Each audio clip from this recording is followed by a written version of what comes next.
Assalamualaikum warahmatullahi wabarakatuh. Baiklah, saya Hamidah. Di sini saya akan menjawab dari beberapa pertanyaan yang diantaranya itu pengertian retorika.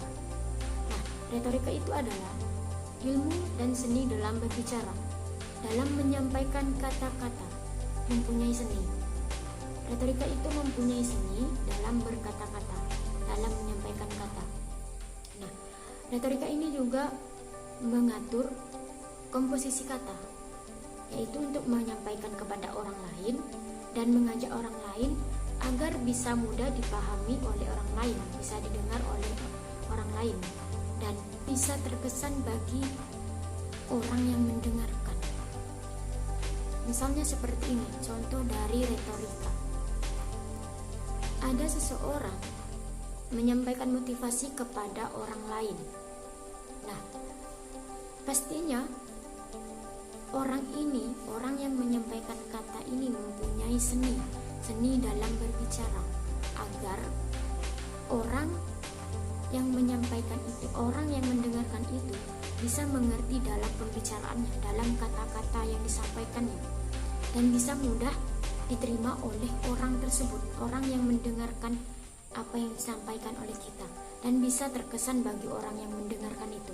Jadi kita sebagai pembicara harus mempunyai kesenian dalam mengucapkan atau menyampaikan kata-kata terhadap orang lain.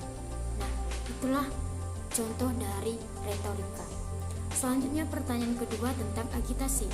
Yang mana agitasi ini adalah menghasut. Menurut Kamus Besar Bahasa Indonesia, yaitu agitasi itu menghasut orang banyak untuk mengadakan huru-hara, pemberontakan, dan sebagainya. Misalnya seperti ini, contoh dari agitasi. Contoh dari agitasi ini, seseorang yang mendukung calon A memberi isu yang tidak benar tentang calon B dan menjelek-jelekan si calon B.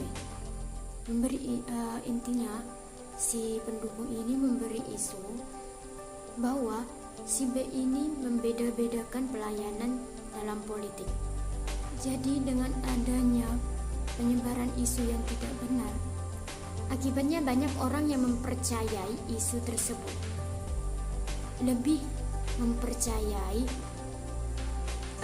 perkataan pendukung si A. Banyak orang yang mempercaya isu tersebut tanpa mencari fakta secara langsung. Seperti itu contoh dari agitasi, menyebarkan isu yang tidak benar kepada calon si B, seperti itu. Oke, selanjutnya propaganda. Nah, propaganda ini dapat dimaknai sebagai usaha untuk mempengaruhi pendapat atau mengubah perilaku orang lain. Nah, propaganda ini bertujuan untuk mengubah perilaku orang lain dan mengubah perilaku masyarakat sehingga bertindak dan berpikir sesuai dengan apa yang disampaikan oleh propaganda tersebut. Oke, contohnya seperti ini. Misalnya ada dua orang. Nah, yang satu ini sebagai propaganda dan yang satu ini sebagai masyarakat.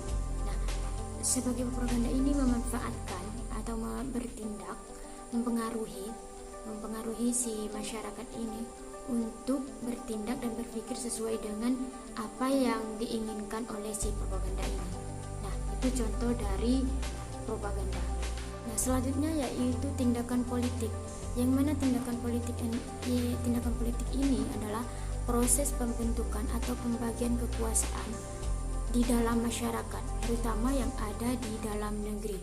Misalnya ada seseorang yang ingin mencalonkan diri sebagai kepala desa atau ingin mencalonkan diri sebagai anggota legislatif. Nah, itu dinamakan dengan hak pilih secara aktif. Nah, hak pilih secara aktif itu seseorang berhak untuk mencalonkan diri sebagai kepala desa. Nah, oke, tindakan politik bukan hanya memiliki hak secara aktif, akan tapi memiliki hak pilih secara pasif sesuai dengan ketentuan undang-undang.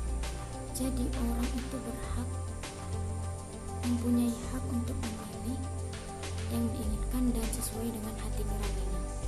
Baik, di sini yang terakhir saya akan menjelaskan tentang iklan politik. Yang mana iklan politik ini adalah kampanye iklan yang dibeli oleh pengguna iklan politik untuk mempengaruhi masyarakat agar memilih partai politik yang berada di dalam iklan tersebut.